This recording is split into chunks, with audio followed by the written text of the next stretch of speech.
All right, let's begin. Good morning. Happy Friday. So today we'll do a little bit more with gradient vectors. They're super important, so I want to sing their praises once again and have you do one more gradient problem to get even happier about the gradient vector. And then a bunch of different, kind of a grab bag of different topics. So a bunch of different exercises to do, all of which should sort of like nudge us into slightly new topics. So we'll see how all this goes. I will be available for a little bit after class today. I will amble over to the dining hall and can hang out there for a bit if people have questions. And then 3:30 to 4:30 also up in the dining hall. And Ian, you were 4:30 to 5:30. Okay, yep.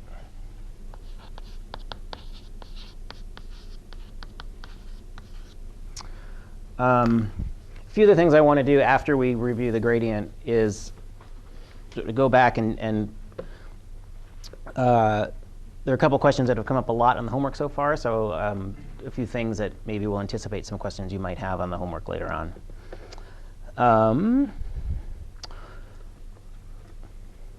Questions, logistical matters? All right. So last time we did more with a lot more of the gradient, and so I just want to kind of recapitulate that and then give you one more thing to sort of practice on. So we began by thinking about the directional derivative, charmingly known as FU, and then that led us to this dot product-like thing, and we said, hey, I wonder what that other vector is, and we said that's the gradient. So the gradient is this mathematical construction that has an enormous amount of information contained in it. I don't think it's in our book, but another sort of competing textbook has referred to the gradient as a treasure trove of information. It seems a little bit overwrought, but I understand the point. This other book is by James Stewart, and so that's like one person as opposed to this, which is like by 10 people. And so you can imagine like 10 people, like the lowest common humor denominator is 0. So like there are not really any jokes or fun. I mean, there may be a few sort of wry comments in here, but not really any. Whereas Stewart, there's still a little bit of personality that's in those books. But nevertheless, I like these books better. All right, so gradient vector is just sort of a vector form of a derivative. If you want to know the rate of change in a particular direction, you need to specify the direction with a vector, a unit vector. You need the gradient to do that calculation, but your answer is a scalar. It's a number. If I go in this direction, I'm going downhill at 7 meters per foot or something. So then we explored some of the other properties of the gradient vector, and what we saw was that it points in the direction in which the increase is the largest. So right, gradient vector, it's a vector, so it's got direction and magnitude. What does the direction tell you? Well, it tells you if you go in the direction of the gradient vector, you're going in as steep a direction as possible. Equivalently, you're going perpendicular to a contour line, because if you're going along a contour line, you're not going up or down at all. That's the whole point of a contour line. And then the magnitude of the gradient vector is that maximum rate of change. So if you're at a point and you say, I want to go uphill as fast as possible, what direction should I go? You should go in the direction of the gradient vector. And then if you want to know how fast am I gaining altitude if I go in that direction, that would be the magnitude of the gradient vector. If you say, hey, I don't want to go up that steep. What if I want to go in another direction? Well, you can calculate that also using the gradient vector. So that's why people say, or James Stewart says, it's a treasure trove of information. So let's do problem 1 on this sheet, which for reasons completely unknown to me came out extra large. And I almost was going to like cut it down to size with a paper cutter, but I was like, why? Large is OK. So anyway, so you've got some extra paper. It won't fit in your notebooks well. You'll have to fold it. And the twist here, and it's not a big twist, is that now we're going to do this for a 3-dimensional function. So there's going to be an x and a y and a z, and that'll give us even more fun things to think about. OK. So So here's the function. I can't remember if I called it t on the page, but I'm sort of thinking of this as temperature, so I use t. This x squared plus y squared plus z squared is happening a bunch, so I didn't want to write that all the time, so I just called that r squared, and so it is sort of the radius from the Pythagorean theorem, but you can also just sort of like you think of it just algebraically as a shorthand. There's a way to write this, which maybe you've seen, like with a triple equals. So like if you, and that just means like I'm defining this to be. I probably should have written the other way around, but like I'm just going to define r squared to be this. The point, and that's sort of indication that you're not doing anything deep. You're just like naming something. I'm going to call you this. It's not really, there's no math or content to that. It's just I need a letter for that. Anyway, so here I am taking the gradient vector. It's a little more exciting than before because we also have a partial t, partial z, partial f, partial z. And we end up with something like this. And so then this is the formula for the gradient vector. And just like you take a derivative of a function, you get another function.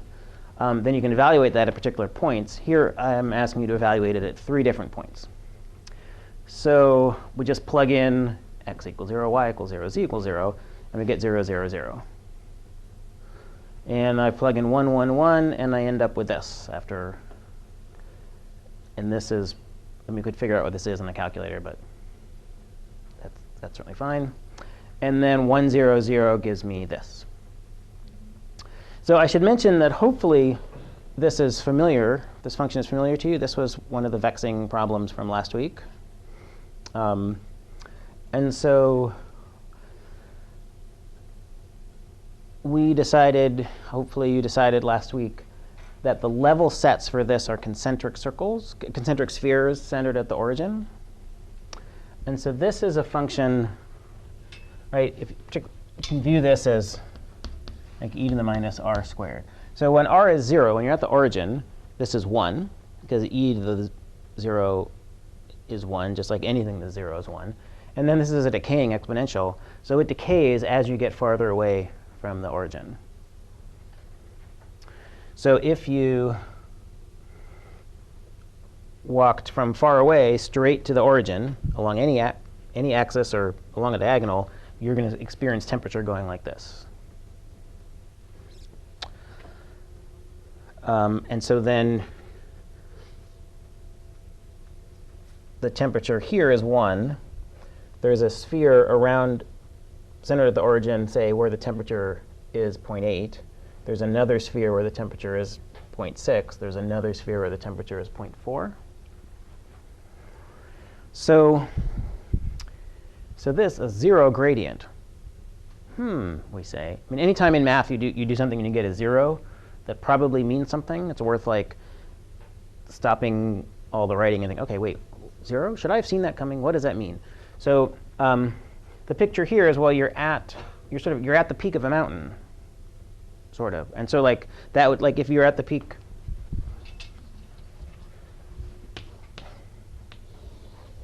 like if you're here, your derivative is 0, 1D calculus. So here, if you're at the peak of a mountain, your gradient vector is 0. But here it's not even a mountain. It's actually like, basically it's saying like this is the hottest spot in this room. Okay, this is not a realistic temperature distribution, but so you're at a local maximum. Does that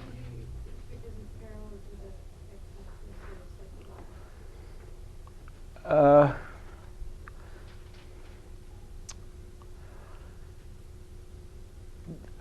mean, yes, except this is the r-axis. So what would, so like if I was sort of,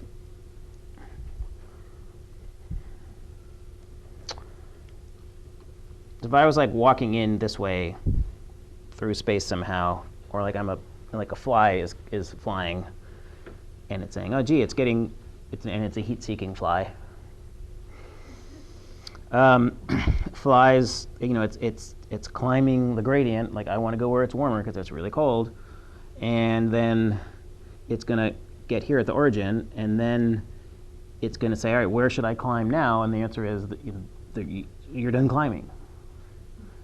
If the fly goes a little here, it's like, oh no, that's colder. It goes here, oh no, that's colder. Oh here, it's colder still. So I'm at the top. So I mean, so what you said, Portia, was right. It's just there is no x-axis because this is a three-dimensional function. So the fourth dimension is temperature, which we can't even draw on the axis. But in order to know whether it is a maximum or a minimum, would you have to evaluate the spectrum? In this example, it's pretty clear because of the form of the function. Yeah. So yes, and as we've learned, there are multiple second derivatives. So it's this sort of annoying, like discriminant-like formula from, like quadratic formula from years ago.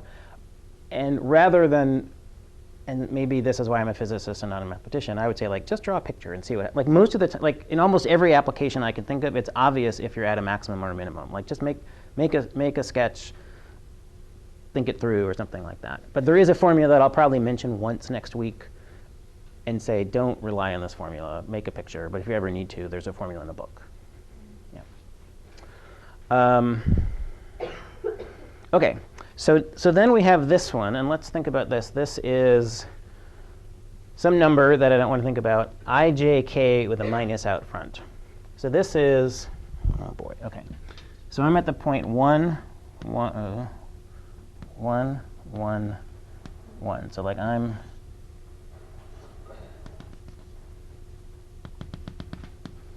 sort of like there in space somehow. And then this vector is pointing one this way, one that way, one this way. So that would be kind of like this way, except it's negative, so it's pointing this way, which is right to the origin. I mean, that was not a convincing, I'm not sure that my little interpretive dances are ever convincing, but that was admittedly less convincing than others. But this would be going directly away from the origin, take an equal step in each x, y, and z direction, but then a minus sign actually means you're heading directly towards the origin.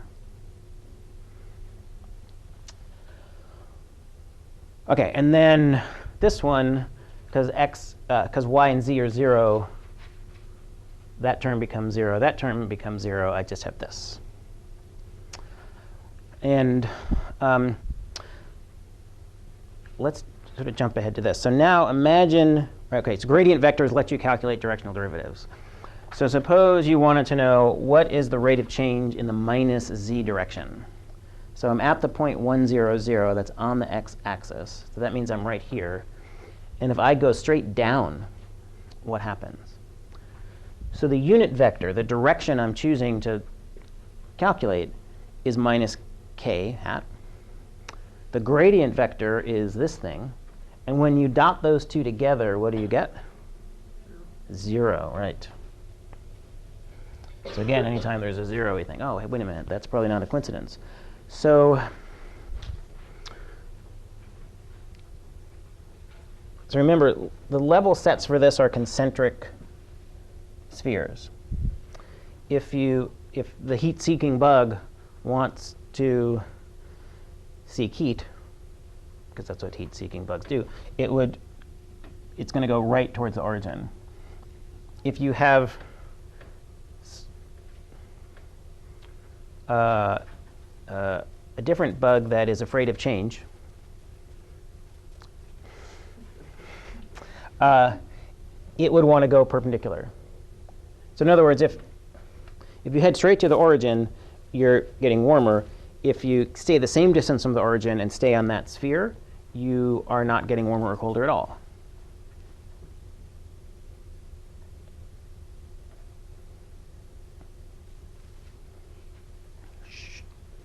Should I say that again? I was hoping a few people nodded. I was hoping just for a slightly higher nod density for this. I mean, this might have been. So if this was a 2D problem, so we just had an x and a y, x, y, and then the gradient vector points this way. If you're perpendicular to the gradient vector, you're moving along a contour line. It's just now the contour lines are spheres. All right. So that is, have we?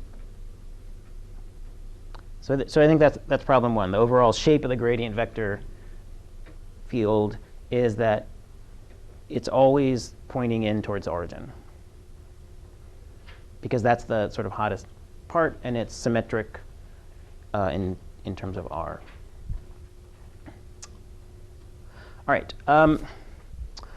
What I want to do now, so problems 2 and 3 are sort of both warm-up problems, and there have been a lot of homework questions that people have been asking me that are similar to 2 and 3. So I kind of assume if like 3 or 4 people are asking me a certain question, there are probably more of you out there who have that question. So let's do 2 and 3. These are, and then 4 and then 5 are going to gently, without even us knowing it, move us into a new topic in Calc 3. So let's just see how these go. This one, yeah. So these problems, which are, they're a bunch like this. They're web work problems. They may be a little bit annoying for a couple of reasons. One, there ends up just being a lot to type into web work, and your answer, at least I find the answers always are larger than I expect them to be, because you're chain ruling and product ruling, and things just get bigger and bigger. So you end up with a big answer. So first, I take the derivative with respect to x. So y is a constant so far as I care right now. So chain rule kicks out this, and then that's the outer function. Derivative of sine is cosine. I keep blah the same. Derivative of blah is that. And y is just y. It's a constant for x. Then here I'm taking the y derivative of this thing. So now it's going to be a product rule situation, because I've got a function of y times a function of y. So first I take the derivative of this. I leave 3x squared alone. Derivative of y to the fourth. Oh, OK, yeah, is 4. And then y to the fourth becomes y cubed. Cosine blah, blah, blah stays the same. Then the first one stays untouched. Now I need to take the derivative of this one. Now that's a chain rule situation. And derivative of cosine blah is minus sine blah. Derivative of the inner function now with respect to y is 4y cubed, and the x cubed just hangs out. Yes? Does g sub x, y have particular mathematical meaning to g in the same way like gxx, like in one-dimensional calc? It's like the concavity. Does that mean anything particularly important for g itself? It depends. I can't think of like a simple, like there's not a simple generic answer like it's concavity, but it certainly does have meaning in particular problems. And we may even end class today with one of those sorts of things. So, but I don't sort of think of a generic answer. I mean, I guess the generic answer is, so this tells you how g changes with x. Gx is the x slope. This tells you how the x slope changes with x. This tells you how the x slope changes with y. So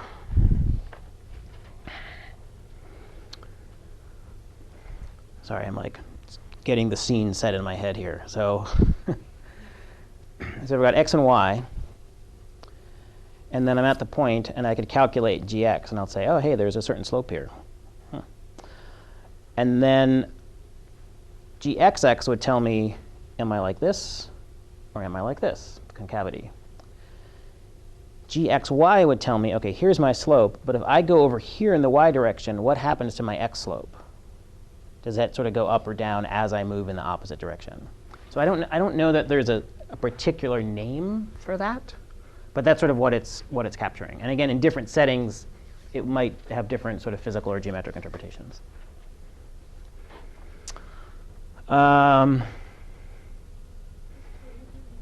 Difference, just for completeness' sake, did anybody get a number for this?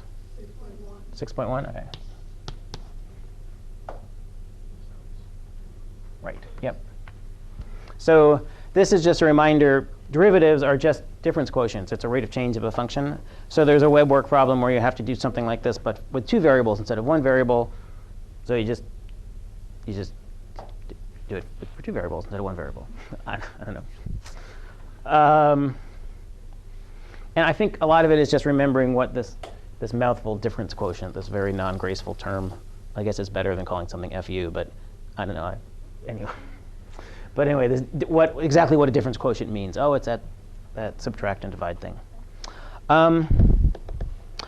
So let's spend a moment on 4, 5, and then 6. There'll probably be a bunch of stuff to talk about here. Yeah, so give those a try, and then we'll see how it goes.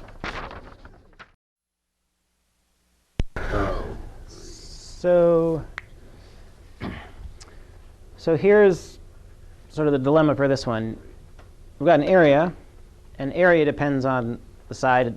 It's an area of a square. That depends on the side of the square. I called it x. You could call it s. But then x depends on t. And ultimately, what I want to know is how a depends on t. How fast is the area increasing in this room that is doing this weird thing? So a depends on t, but that t dependence is mediated or sort of transmitted by x, because a depends more directly on x, but then x depends on t. So this is so if I write things this way, a depends on t because a depends on x and x depends on t. And then I say, aha, I know how a depends on x. That's the derivative of a with respect to x. Let's do x. How does x depend on t? Well, that's given in the problem, this mythical, mysterious 0.2 meters per day. This actually suddenly reminds me of, so in grad school, you're almost always in like shared offices, and there's, so you have a desk and then your bookcase, and that sort of creates a little sort of space for you. Sometimes there are like actual office partitions. Maybe things look more modern now, but I would guess that most grad student offices look the same way they did in the 50s and the 80s and the 90s. And there was someone I knew, not in my office, who wanted to do an experiment. And basically, he moved his bookcase like out like about a half a centimeter a day. And so in physics, when something expands slowly so that it remains in equilibrium while it's changing, that's called an adiabatic change or an adiabatic expansion. So he was joking, like, I'm trying to adiabatically expand my office space. I don't know how long he got away with it for. So maybe this is, I mean, at some point, but it's sort of one of those things. Like if somebody moves a piece of furniture in your house, like, a centimeter a day, like how long does it take you to notice? Anyway, could be a fun thing to try out at home with your roommates or with your family. Don't tell them I suggested it. Anyway, so that's this weird thing, 0.2 meters per day. So for these sorts of, when you have like rates coupled together sort of thing, units can be really helpful. Maybe I should have written units right from the get-go. But this 2x, x is a length, that'll have units of meters. dx dt has units of x divided by t, so that'll be meters per second. So you see, when you multiply these together, you really do get an area per day. So that's reassuring. And the number comes out to be 3.2. So this is a chain rule problem. And the x written in a somewhat different form, x of t is like the inner function. So like we can imagine doing, and when this would be the outer function. So a depends on x. X is actually some function of t. In this case, we don't know what that function is. We're just given a rate.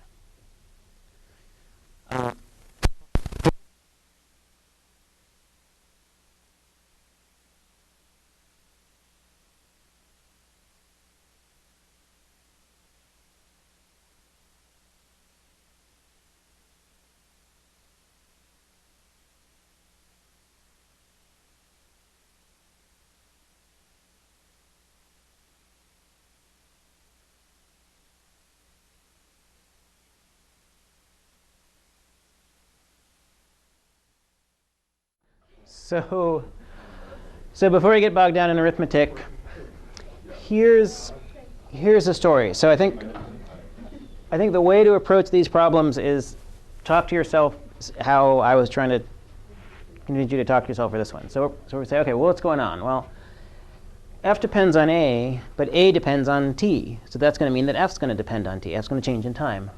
Oh, but wait, this is a function of two variables. So also, f depends on b, but b also depends on t.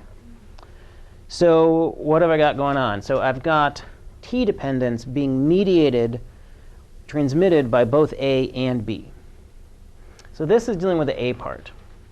I want to know how does f change with a, and I multiply that by how a changes with t. Very similar to that area problem there. Except here, this is a partial derivative. And we write it this way to say, because we have to, if I asked you to take the derivative of f, you would say, which derivative? With respect to what? Right? It's because it's a partial derivative. There are two derivatives.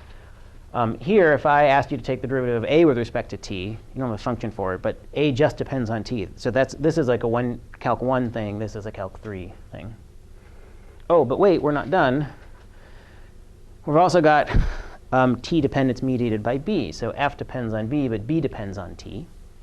And then we would add those together. So this is very much, by the way, like a differential. What's a change in f? Right, when we want to get the total change of a function, we can add the small change due to a and the small change due to b together. What would be the unit? Units. I was thinking about this. I mean, the units.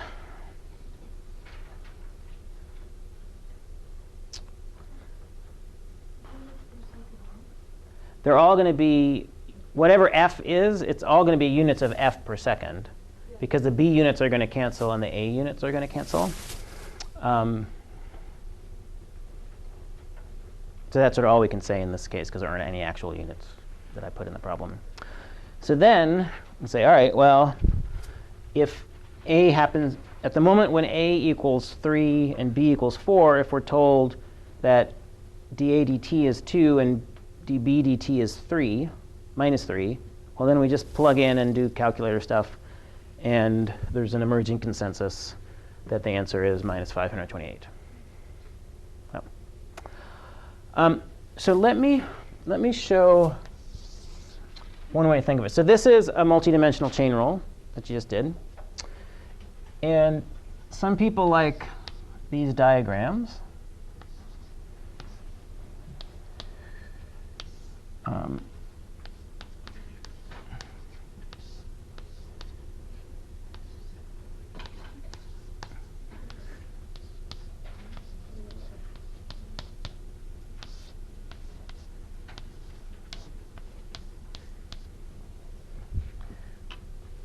So this is just a representation of the story I told before. F depends on t, but there are these intermediate variables. There are two of them. So we sort of have two chains to keep track of, two paths.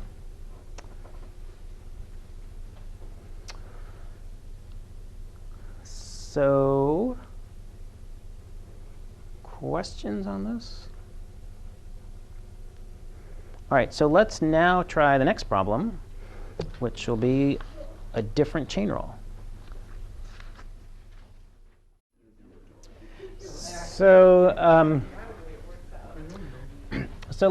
let's puzzle through this. This is not immediately straightforward. So the situation is f depends on x and y, but both x and y themselves also depend on both u and v. So now we have a situation where, and okay, now my diagram matches what I just said, sorry. So now y depends on u and v, x depends on u and v. So suppose we want to know, how does f depend on u? So first of all, that itself is going to be a partial derivative, because f also depends on v.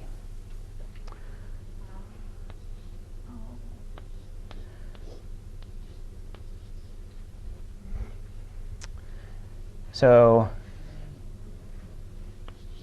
I'll just put down here as a reminder, we're going to need to figure that one out too.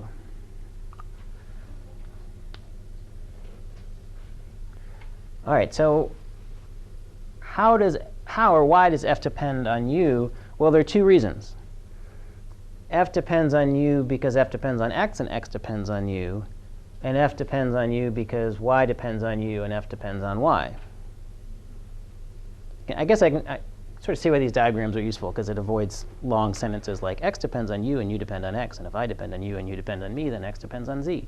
Anyway, all right. So f depends on x, but x depends on you, and also f depends on y, and y depends on you. All partial derivatives.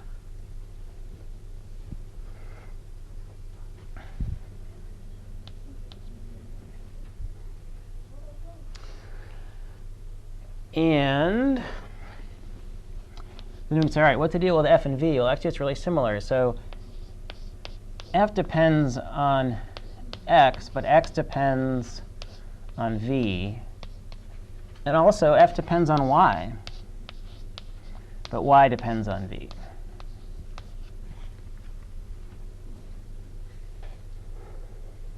And again, these are all chain rules because everything is a function of more than one variable. I mean, excuse me, these are all partial derivatives because everything is a function of more than one variable.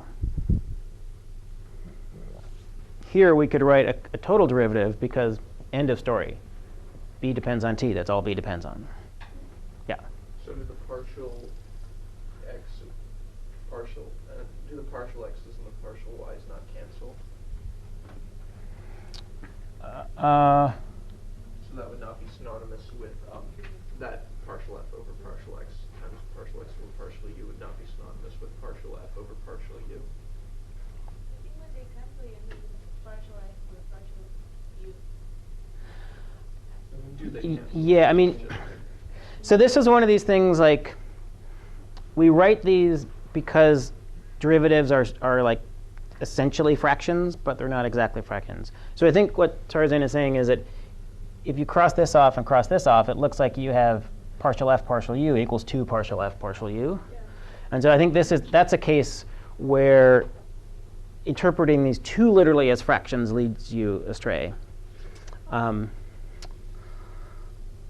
So yeah, so the stories that I sort of tell, are the stories I've been saying with these sorts of diagrams.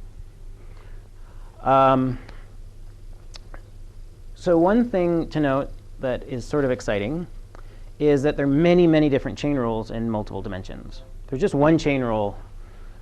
I mean, in 1D, there's you can just have a chain can only go in back and forth, right? So here you can have dependencies that turn into 3 variables, and then the next level down there's 2 variables, and the next level down there's 1 variable. So not that you would be tempted to, but you don't really want to memorize these formulas because, again, there's many, many different chain rules. So the key when you have something like this is to take a deep breath, make a nice picture, and you're going to get these slick-looking formulas at the end anyway. Totally will impress the Calc 1 and 2 crowd. Yeah, look what we're doing. But if you talk yourself through it with a diagram, you can just derive every chain rule you need sort of on the fly. Okay. Yeah. Can you add those two together to get a differential? I mean, this is sort of. Oh, yeah, sure. Yeah, you could definitely have, if you wanted to calculate a df, that could be, fu du plus fv dv. And then each of these, what would this be? Well, that's partial f partial u, which is this big long thing with x's and y's.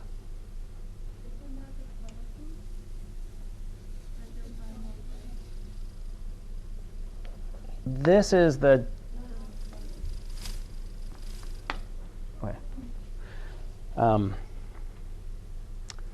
yeah.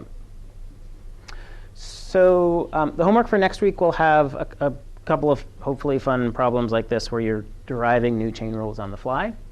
And that's a pretty common thing, because a different problem in physics or math is going to have a different set of variables chained together in some complicated way. And if you just make your diagram, make lots of derivatives, check it twice, it's fun and it works. So I think we've got 7 minutes left, but I feel like we're pretty saturated at this point. So I will amble over to the dining hall, and we'll be there for a little while if people have questions. And have a good weekend, and I'll see you Tuesday.